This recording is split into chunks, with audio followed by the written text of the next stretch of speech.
Trick riding, I was about 3 years old. 3 or 4 when I started trick riding.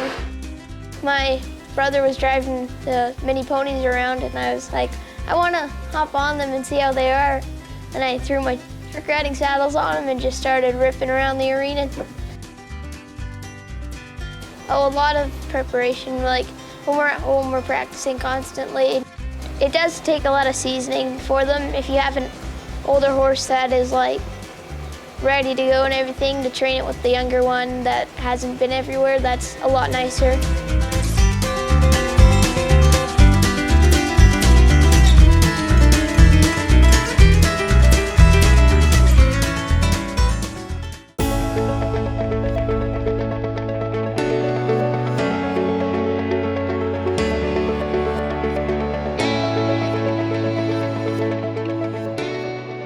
Things are changing for parasites, and I think most owners are familiar with parasites.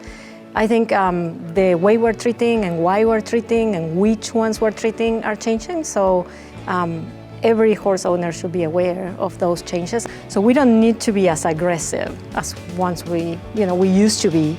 And if we continue on this pathway, we're not gonna have many drugs to choose from. So it was very often and rotating. That is a recipe for resistance. And I think it's going to take a lot of education, right? Because sometimes we are not all up to speed on what's the latest. And I think that's why this type of places and these programs that you guys do is the way to reach people, to say things have changed. It's no longer what we used to know.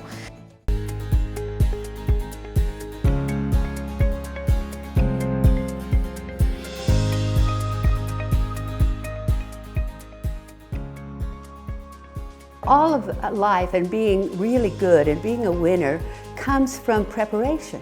And anything in life that we want to win at, we have to prepare for it. We have to start early, and so many times we weren't taught that. And so we just jump into something and we think maybe we can do it and we fail, and then we go, well, I knew it wasn't good enough. I'm not good enough. We're good enough for anything we choose to do if we're willing to work and we're really, willing to put in the effort, because we have a tendency to concentrate on what goes wrong rather than what goes right.